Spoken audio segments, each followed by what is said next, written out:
El gobierno anunció que desclasificará archivos de la CIDE sobre la última dictadura. Hoy, 24 de marzo, se conmemora el Día Nacional de la Memoria por la Verdad y la Justicia.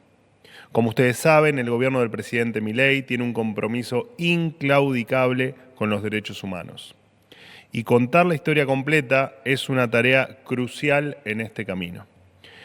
Por eso, el presidente instruyó la desclasificación total de toda la información y documentación vinculada con el accionar de las Fuerzas Armadas durante el periodo 1976-1983, así como toda otra documentación producida en otro periodo, pero sí relacionada con el accionar de las fuerzas.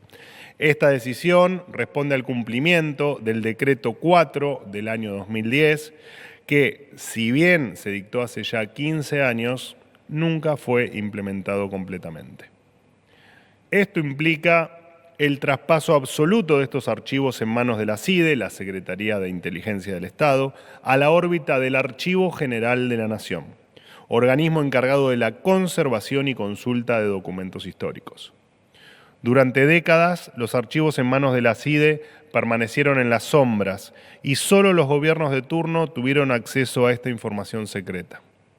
A pesar de eslóganes vacíos sobre su compromiso con la verdad, la memoria y la justicia, estos documentos fueron utilizados como un botín de guerra, vaya a saber uno con qué objetivo.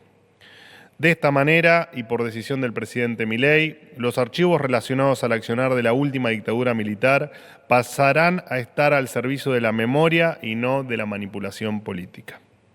Esta iniciativa puede resultar novedosa para la Argentina, pero no lo es a nivel mundial. En muchos países del mundo ya se ha avanzado en procesos de desclasificación. Por ejemplo, en Estados Unidos recientemente se han liberado documentos sobre operaciones encubiertas, crímenes de guerra y asesinatos políticos de figuras claves, como por ejemplo John Fitzgerald Kennedy. Incluso en el Servicio de Seguridad británico se dio comienzo a un proceso de apertura de sus archivos clasificados al público. La Argentina no puede quedar rezagada en este proceso. Lo que ocurrió en el pasado debe estar en los archivos de la historia, no en los archivos de inteligencia. En este sentido, y siguiendo la vocación de contar la historia completa, se reconocerá ante la Comisión Interamericana de Derechos Humanos que el atentado del Ejército Revolucionario del Pueblo, más conocido como ERP, a la familia del capitán Humberto Viola fue un crimen de lesa humanidad. En este atroz atentado, ocurrido el 1 de diciembre de 1974 en Tucumán, un grupo de guerrilleros, con escopetas y ametralladoras en mano, interceptaron el auto en el que el capitán viajaba con su familia. Su esposa, María Cristina Picón, embarazada de 5 meses, y sus 2 hijas, María Fernanda, de 5 años, y María Cristina, de tan solo 3 años. Después de una corta balacera, su hija menor, María Cristina, fue asesinada. El capitán Viola, gravemente herido, intentó correr en la dirección opuesta al vehículo para salvaguardar al resto de su familia y fue asesinado por la espalda de un disparo en la cabeza. Su hija mayor, María Fernanda, resultó herida también de un disparo en la cabeza. Estuvo en coma 4 meses y sufrió 8 operaciones, pero logró sobrevivir. Su esposa, que afortunadamente salió ilesa del atentado, falleció en el año 2021 después de pasar el resto de sus días bregando por justicia, dado que tuvo que ver cómo los asesinos de su hija y su esposo, de apellidos Núñez, Carrizo, Paz y Emperador, fueron liberados hacia finales de la década del 80. Como si esto fuera poco, las familias de los asesinos cobraron indemnizaciones del Estado, de acuerdo a la ley 24.043, por haber estado detenidos durante el estado de sitio.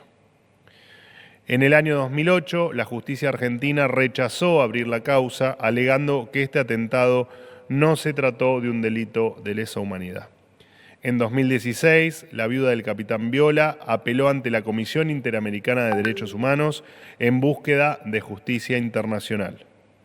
Durante la gestión del expresidente Alberto Fernández y la exvicepresidenta Cristina Fernández de Kirchner, la Secretaría de Derechos Humanos, en aquel entonces conducida por Horacio Pietragala, remitió una respuesta ante la Comisión Interamericana de Derechos Humanos, donde sostenía que el atentado contra el capitán Violo y su familia no constituía un delito de lesa humanidad.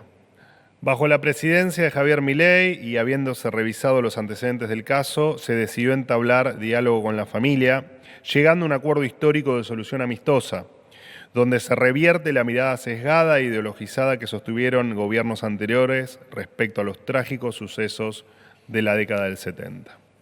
Para el gobierno del presidente Milei, el asesinato del capitán Violo y de su familia constituyó un crimen de lesa humanidad. Este 24 de marzo y todos los días es necesario tener memoria completa de la historia de nuestro país y una memoria completa de la historia de nuestras fuerzas. El presidente Javier Milei instruyó la desclasificación total de toda la información de la CIDE vinculada con el accionar de las Fuerzas Armadas durante el periodo de 1976-1983 y declara como crimen de lesa humanidad el atentado del ERP contra la familia del general Humberto Viola.